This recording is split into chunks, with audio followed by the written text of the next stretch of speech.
조선일보 장상진 기자가 탁현민 비서관이 국민 상대로 거짓말을 했다면서 BTS 뉴욕 공연료가 정부에서 아직도 지급을 안 했다, 이런 식으로 보도를 하고 있죠. 이게 제목 자체가 자극적이다 보니까 여기저기 커뮤니티에 확산이 되고 정부의 욕이 쏟아지고 있는 걸 확인할 수 있었는데요. 국민의힘 김승수 의원이 유엔 특사 비용을 지급했는지 질의하자 박정열 해외문화홍보원장이 아직 지급이 안 됐다, 이걸 두고 조선일보에선 저런 식으로 보도한 겁니다. 보시다시피 장상진 기자의 보도 10월 15일 오전 11시입니다. 그런데 보시다시피 탁현민 비서관은 10월 14일 오후 5시 53분에 페이스북을 통해 이런 설명까지 해야 하는지 모르겠지만 계속 문제 제기를 하니 직접 확인해서 알려드립니다 라고 분명히 팩트체크를 한 바 있습니다. 한마디로 15일에 장상진 씨가 보도를 하기 전에 14일에 탁현민 비서관이 입장을 밝힌 건데 이걸 못 봤을 리가 없을 것 같다는 생각이 드는데도 불구하고 어쨌든 이때다 싶어서 BTS를 엮어서 문재인 정부를 비난하고 있네요. 핵심은 행사 시작 전 이미 관련 계약을 완료했고 정부 행정 절차상의 대금 지급 결정이 이미 완료됐지만 BTS 소속사 하이브가 작성한 결과 보고서가 지난 10월 13일에 제출됐다는 거죠. 한마디로 하이브 측 입금 요청이 있어야 입금이 되는 정부 절차라는 걸 공개한 거고요. 하이브에서 입금 요청을 하면 3일 후에 바로 입금이 된다는 걸 저렇게 친절히 상세하게 내용을 공개한 거죠. 이런 사소한 절차와 표현의 문제를 두고 마치 거짓말을 한 것처럼 오도하지 말라고 따끔하게 지적을 했음에도 불구하고 조선일보 장상진 씨는 저렇게 대놓고 따옴표 보도를 하고 있네요. 이에 대해서 탁현민 비서관이 추가적인 입장을 밝혔는데요. BTS와 소속사는 아무런 불만이 없다는 겁니다. 게다가 문재인 정부와 BTS가 했던 일이 아직 꿈만 같은데 정부가 절차와 과정을 밟는 게 당연한데 계속해서 저런 식으로 묻겠다면 답은 간단하다는 거죠. 앞으로는 국가의 비용 처리 과정을 생략하고 사인간 계좌이체 하듯이 바로 입금하는 걸로 국회에서 법률과 규정을 바꾸면 된다는 겁니다. 그리고 정당한 비용을 줄 수 있도록 충분한 예산을 배정하고 집행의 신속함을 위해 절차를 없애면 된다는 거죠. 한마디로 지금 탁현민 비서관은 절차에 따라서 차근차근 진행하고 있는데 그 중간에 갑자기 왜 아직도 지급 안 했냐, 이런 식으로 말도 안 되는 태클을 거는 거죠. BTS와 같은 예술인들의 헌신과 노력에 그냥 감사하고 공무원들이 한정된 범위 안에서 나름의 최선을 다하는 거에 그냥 고생했네 하고 말면 된다는 겁니다.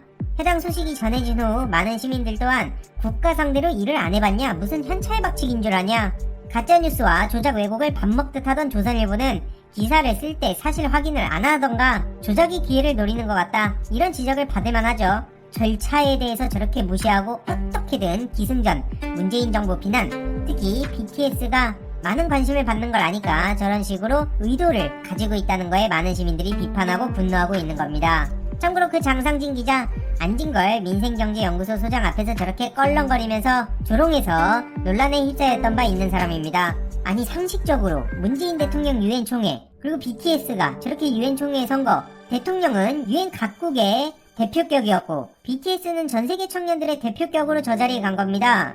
이런 역사적인 순간들을 모른 체하고 넘어가던 사람들이 어떻게든 그저 까기에 급급한 걸 보면서 이러니 언론개혁이 시급하다는 얘기가 당연히 나올 수밖에 없다고 생각하는 거고요. 무엇이 중요한지 제발 좀 생각 좀 해봤으면 좋겠습니다. 다음으로 어제 윤석열 씨와 홍준표 씨가 토론에서 맞붙었죠.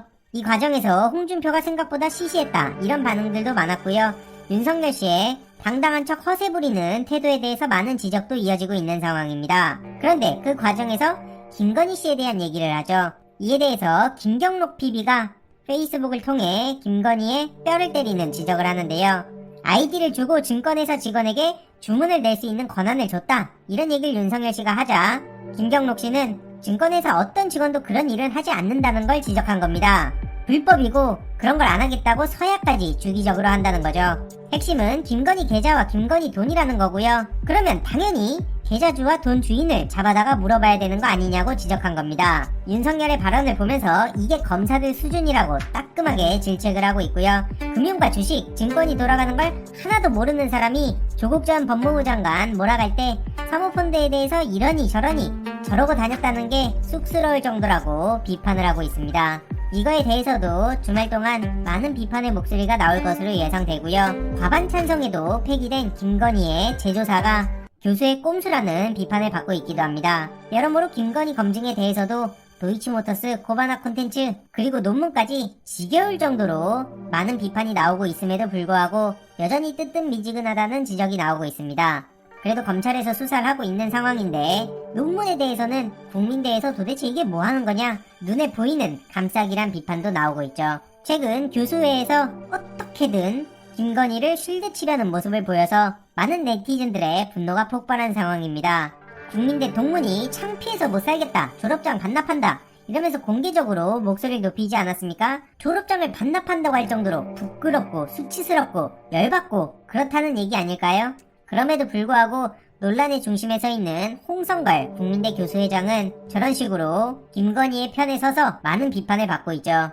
오죽하면 교수회가 아니라 꼼수회라는 지적도 나오고 있고요. 돈 많고 학위 필요한 사람들은 국민대에서 학위 사가라 이런 얘기까지 나올 정도죠. 이런 불신과 특히 국민대 학생, 교수, 그리고 동문들의 분노도 전적으로 김건희 실드에서부터 나오는 거란 걸 다시 한번 느껴야 됩니다. 그런데 2030 청년들, 여기에 대해서 분노한다는 얘기 왜 언론에선 제대로 보도 안 할까요? 열받은 사람, 주위 청년들만 보더라도 한둘이 아니던데요. 한 국민대 교수는 불의에 눈 감는 선생들에게 학생들이 뭘 배울지 걱정된다, 오죽하면 이런 인터뷰를 했겠습니까? 1차 투표 진행 중에 투표룰을 변경하는 것도 납득이 어렵다고 지적하고 있고요. 이런 와중에 윤석열 씨의 삼고초례에 주호영 씨가 선대위원장을 수락했다는 소식이 전해지며 좌호영, 우종인, 날개를 달았다고 언론이 보도를 하고 있는데, 글쎄요, 주호영 23억 씨가 저기에 들어간들 뭐가 달라질까요? 실제로 윤석열 씨의 막말에 국민의힘 사무처에서도 사과를 받아야겠다는 의견도 나올 정도였죠. 그래서 국민의힘 내분이 격화가 되고 있다는 얘기도 계속해서 나오고 있는 상황인데, 주호영 씨든 김종인 씨든 사리 분별이 제대로 안 되는 듯합니다.